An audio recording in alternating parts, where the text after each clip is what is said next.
Misericórdia, graça e paz da parte do nosso Senhor e Salvador Jesus Cristo. Muito bom dia.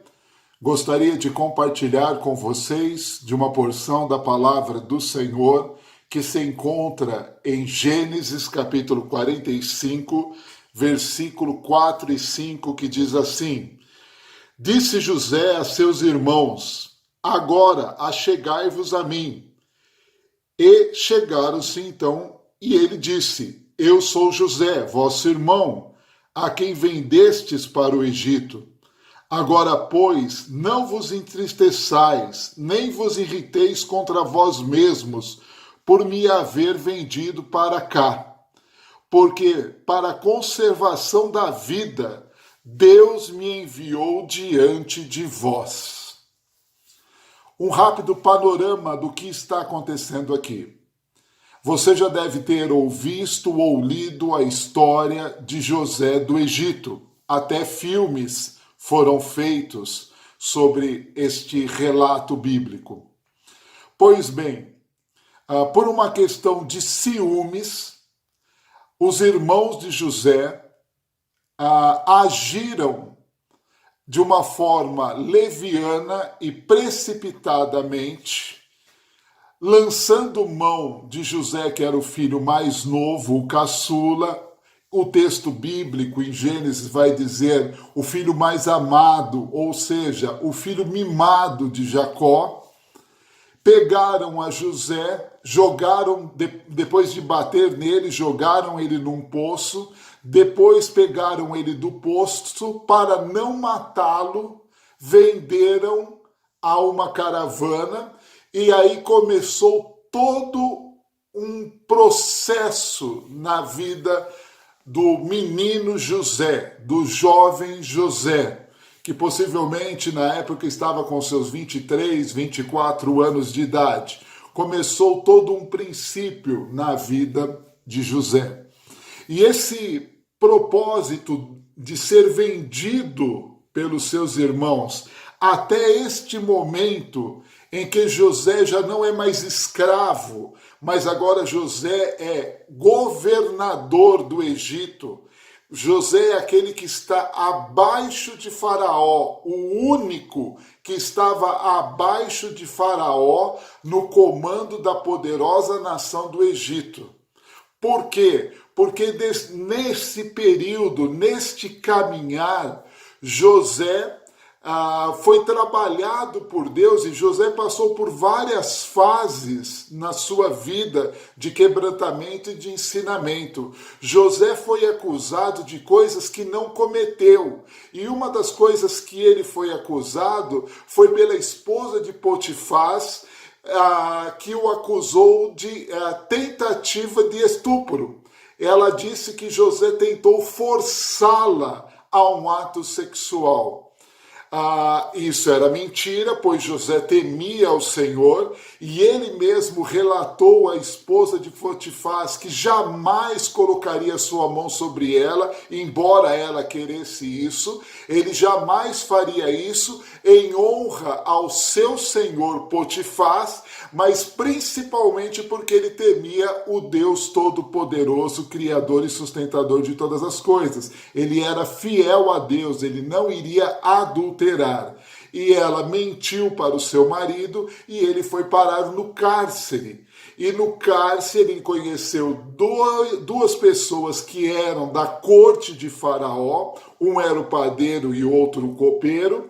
Essas duas pessoas, cada um teve um sonho, e José interpretou os sonhos. O padeiro veio a morrer conforme a interpretação do sonho, mas o copeiro foi colocado em liberdade.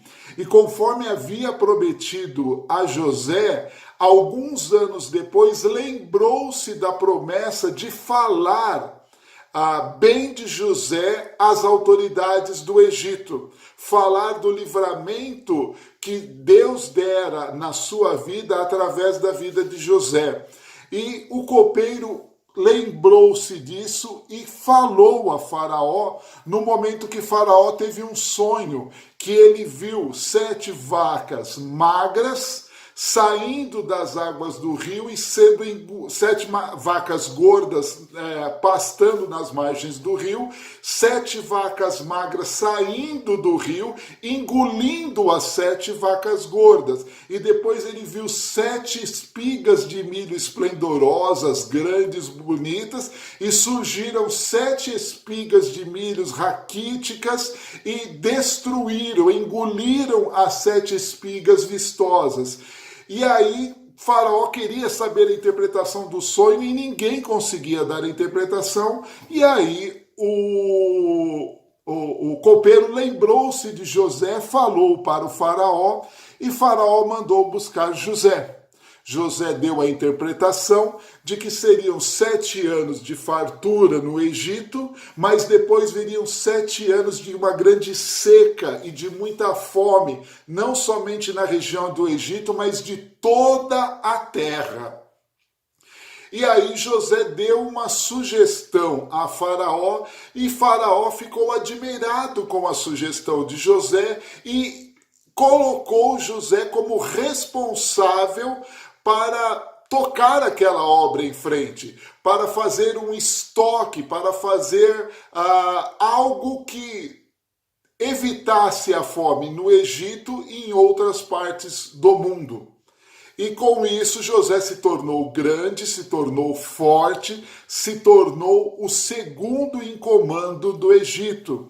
E a fome veio, passaram-se 2 anos, a família de Jacó estava passando por necessidades na terra de Canaã, e Jacó mandou seus filhos até o Egito comprarem comida, porque sabiam, todo mundo daquela época sabia que o Egito tinha estoques de alimentos para fornecer a quem pudesse pagar. Então Jacó mandou seus filhos lá comprar. E aí eu aconselho você a ler os capítulos 38, 39, 40 até o 45 de Gênesis para que você se familiarize bem com a história. Mas o que eu estou querendo dizer com tudo isso?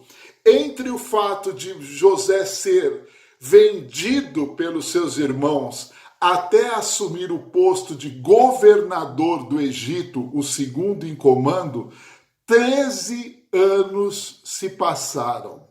Foram 13 anos de tribulação, de sofrimento, de angústia, de deserto. Foram 13 anos de batalha. Mas uma coisa fica muito claro na vida de José.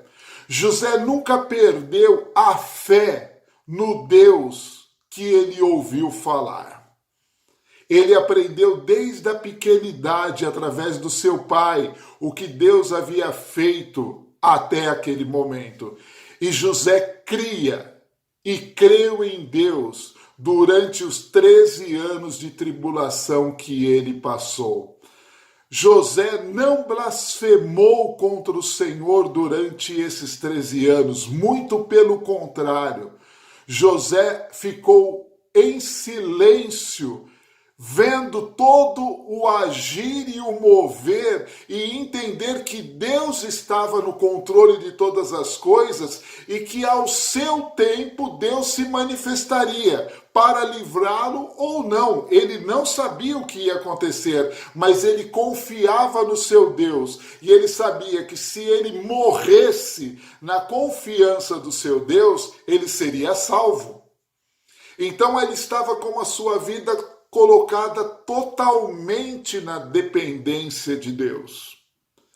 Então, ele foi fiel, passaram-se 13 anos, e aí ele chega para os irmãos dele e diz, olha, o mal que vocês fizeram, na realidade Deus transformou em bem, porque houve a necessidade de acontecer tudo aquilo para chegar este momento.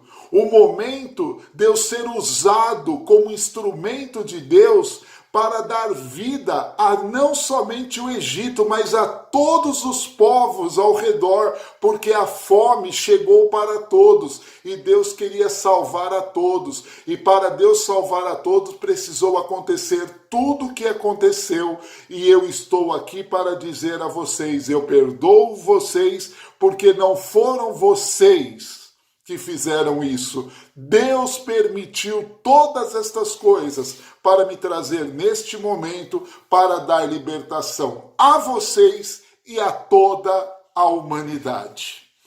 Então, meu amado irmão, a minha palavra final é a seguinte: eu não sei qual é a situação que você está passando hoje, neste momento, mas eu sei que o Deus eterno, o Deus de amor, está à frente de todas as coisas, porque Ele é Senhor da história.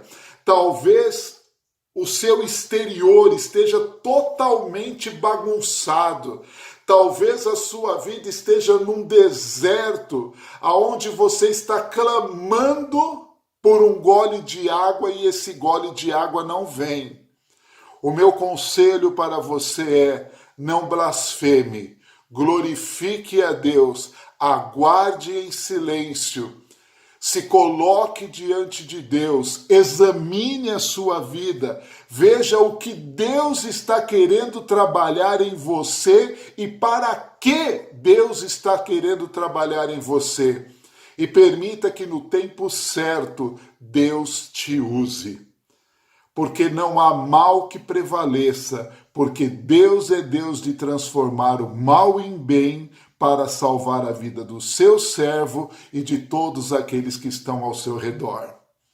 Então fica aqui esta palavra do pastor Jussi Eduardo Costa, da Igreja Batista Shekinah em Carapicuíba, para que você confie no Senhor, espere no Senhor, e o Senhor se levantará em seu favor, em seu socorro, na hora e no tempo certo. Na vida de José foram 13 anos, na sua vida eu não sei quanto tempo será, mas uma coisa é certa: o teu Redentor, o meu Redentor, vive para a glória do nome do nosso Deus.